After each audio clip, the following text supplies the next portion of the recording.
Vous en avez pas marre de pas savoir quoi manger? Vous entendez partout parler de ces macronutriments, mais vous savez pas vraiment à quoi ça correspond. Je vais tout vous expliquer. C'est un truc qui m'intéresse beaucoup et je le fais depuis une dizaine d'années. Et aujourd'hui, j'ai demandé à ChatGPT de me donner un guide droit au but pour vous expliquer en détail de quoi il en retourne. Dans l'introduction, il nous compare la nutrition à du carburant pour une voiture. Donc même si vous êtes une Ferrari, si vous mettez le mauvais carburant, ça va pas marcher. Mais là, en l'occurrence, on a besoin de plusieurs carburants. C'est pas qu'un seul composant. Notre corps humain est assez complexe, donc on va voir en détail ce dont il a besoin. Il y a un concept qui s'appelle les macronutriments. Donc les macronutriments, c'est juste les grandes catégories d'aliments qu'on va pouvoir consommer. On a les protéines, les glucides, les lipides et les fibres, mais il me l'avait pas mis au début, je l'ai rajouté parce que je pense que c'est super important. Les protéines, il les a comparées à des briques de construction. Donc en gros, c'est ce qui va venir réparer votre corps. Bon, en principal, ça va venir réparer vos muscles, votre peau et vos cheveux. Mais en gros, c'est ce qui va venir reconstruire ce que vous avez détruit pendant, par exemple, un entraînement physique. Parce qu'il faut savoir qu'un entraînement physique, quand on fait de l'exercice, on va venir briser de la fibre musculaire. C'est-à-dire qu'on va détruire tout simplement le muscle. Et donc en se reconstruisant, si on lui apporte les bons nutriments, il va devenir plus fort. C'est comme quand on se casse un os, à l'endroit où il va se reconstruire, il va se reconstruire plus fort. C'est comme un peu tout dans la vie, quand on touche le fond, on ressort grand. Dans les protéines, on va retrouver quoi? La viande, les poissons, les œufs. Et là, il nous met un exemple, donc un œuf, c'est égal à 4 grammes de protéines. Donc la quantité est aussi importante dans ce qu'on va ingurgiter, mais ça, on va voir après. Ensuite, on a les légumineuses, donc les lentilles, les pois chiches et tout ce qui est pois en général. Bon, ça vous fait un peu péter, mais ça vous apporte des protéines. Aussi, on a les produits laitiers. C'est vrai que moi, j'ai diminué drastiquement depuis quelques temps.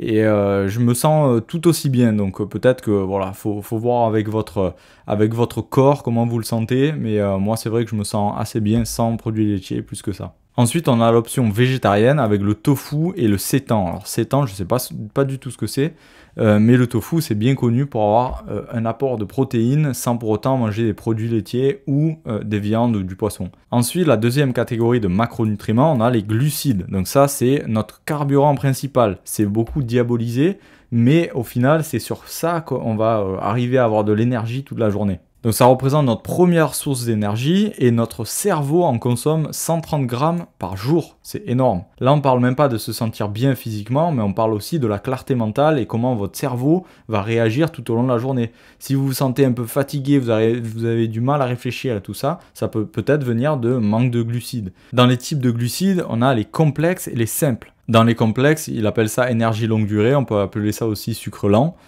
Ça peut être des pâtes, du riz ou du pain complet. Faut arrêter de le diaboliser et on en a besoin pour notre fonctionnement général. Si on fait assez de sport, on arrivera à brûler cette énergie-là et en fait on va fonctionner de manière optimale. Pour l'autre type de glucides, donc on a les simples, c'est énergie rapide, sucre rapide du coup. On a les fruits qui sont une très bonne source, le miel ou le sucre raffiné. Mais je vous conseille quand même de rester sur des aliments sains comme des fruits ou du miel, c'est le top. Bon, faut faire gaffe au miel parce qu'il rajoute une tonne de sucre la plupart du temps dans les industries. Ensuite, on a les lipides qui sont les graisses. Ça aussi, on pense aux graisses comme quelque chose de super mauvais. On en a besoin aussi pour fonctionner. Le poison est dans la quantité. Donc des graisses ou du sucre, on en a besoin, c'est juste qu'il ne faut pas en manger plus que de besoin. On va voir après les quantités dont on a besoin. Dans le type d'aliments, donc on a les avocats et les noix, elles sont aussi riches en oméga 3. Ensuite, on a l'huile d'olive, on a les poissons gras, donc le saumon c'est une très bonne source aussi, et les graines. Donc lui il nous met en exemple les graines de chia ou les graines de lin. Ça, c'était les macronutriments principaux et on peut rajouter aussi les fibres. Les fibres, ça nous aide à digérer. Il y a deux types. Donc en premier, il y a les solubles. Ça peut être l'avoine, les agrumes, les pommes.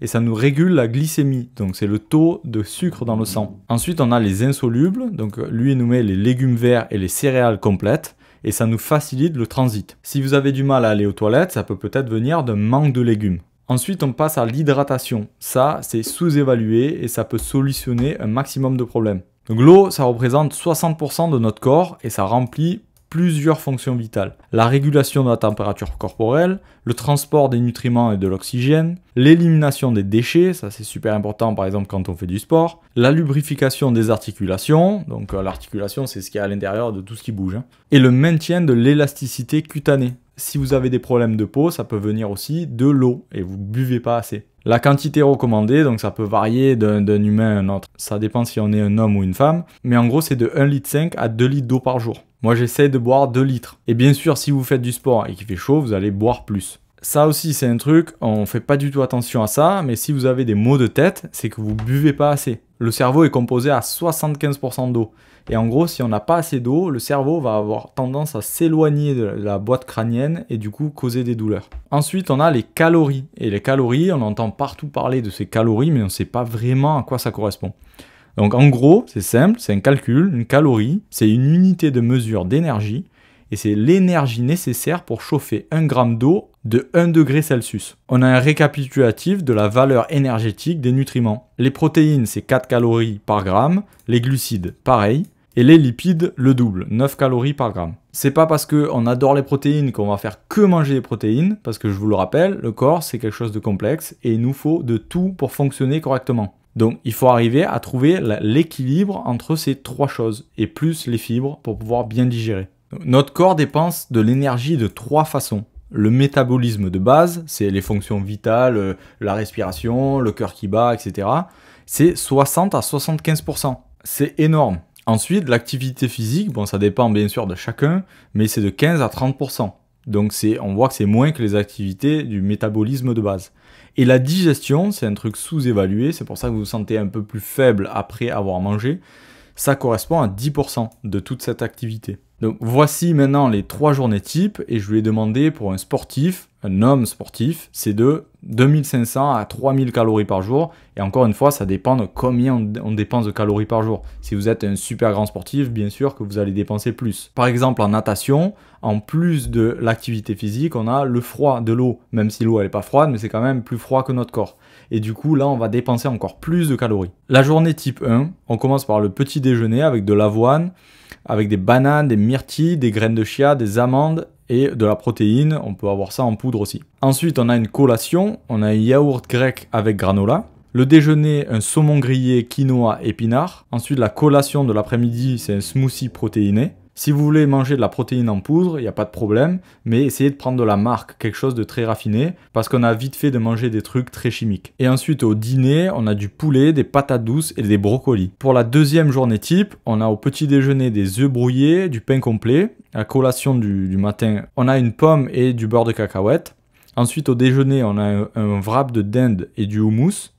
En collation l'après-midi, on a du thon, des crackers complets. Et au dîner, on a un steak haché, du riz complet et des légumes. Légumes, ça peut être par exemple des courgettes. Ensuite, la troisième journée type. Au petit déjeuner, on a des pancakes protéinés. Donc là encore, vous pouvez rajouter même de la poudre à l'intérieur. Pour la collation, on a des fruits secs et des noix. Donc les fruits secs, ça peut être des amandes. Au déjeuner, on a un bol de tofu, donc là, on se la joue vegan, et des légumes. Ensuite, à la collation, on a un shake protéiné, mais si vous faites pas trop de sport, plutôt manger un fruit, une banane ou quelque chose. Et ensuite, au dîner, on a des pâtes complètes et des boulettes de viande. Je vais demander aussi les mythes à déconstruire. Donc, le gras ne fait pas grossir en soi, c'est l'excès de calories. Donc les calories, comme je vous le rappelle, c'est ce que vous faites rentrer comme énergie dans votre corps. Donc si vous en faites trop rentrer et que vous en faites pas assez sortir, c'est-à-dire pas assez de sport, alors vous allez grossir. Les protéines n'abîment pas les reins des personnes en bonne santé. On entend souvent dire si on mange trop de protéines, ça va nous abîmer les reins. Donc de 1, il faut bien boire, donc ça c'est une autre raison de bien boire. Et aussi, pas manger des protéines à la con. Si on mange des trucs super chimiques et qu'on en mange des quantités énormes, bien sûr qu'on va avoir des problèmes un peu partout et notamment aux reins. Le jaune d'œuf est nutritif et bénéfique. Alors c'est vrai qu'on entend dire que le jaune d'œuf, c'est pas top parce que ça apporte du cholestérol, tout ça, mais c'est pas forcément prouvé et de toute façon, le poison est dans la quantité, donc si vous en prenez pas des quantités énormes, normalement ça devrait aller. Ensuite, le conseil pour les sportifs, il faut manger 1 à 2 heures avant l'effort. Si vous mangez de suite avant l'effort, vous allez vous sentir ballonné. Et comme on a vu, la digestion, ça prend de l'énergie. Donc vous voulez vous consacrer 100% à ce que vous allez faire physiquement et pas à faire digérer votre corps en même temps que vous faites du sport. Et le corps, il assimile bien mieux quand on lui met pas plein d'eau dans le ventre, parce qu'en plus de ça, ça dissout les sucs gastriques, donc ça vous fait digérer moins bien. Il faut consommer les protéines après l'entraînement, parce qu'on vient réparer les fibres musculaires après l'entraînement et pas avant. Au contraire, les protéines sont dures à digérer et ça va vous ballonner pendant l'entraînement. Au contraire, vous avez besoin avant l'entraînement de glucides, donc de sucre lent ou rapide. Et bien sûr, il faut adapter les portions selon l'intensité de l'activité. Donc si vous allez faire un truc de fou, par exemple, j'ai fait un Ironman l'année passée, j'ai dû manger 3 jours d'affilée beaucoup de glucides, bien plus que d'habitude. parce que je faisais le stock de glucides, donc d'énergie, en amont de cette course qui allait me demander 14 heures d'effort. Mais si vous ne faites pas grand-chose durant la journée, il n'y a pas nécessité de manger toujours de manière constante. C'est vraiment si vous commencez à vous entraîner de manière répétée, alors là, il va falloir commencer à manger un peu plus et intégrer encore plus de nutriments à l'intérieur de votre diète. Faites gaffe à votre santé, portez-vous bien, à la prochaine.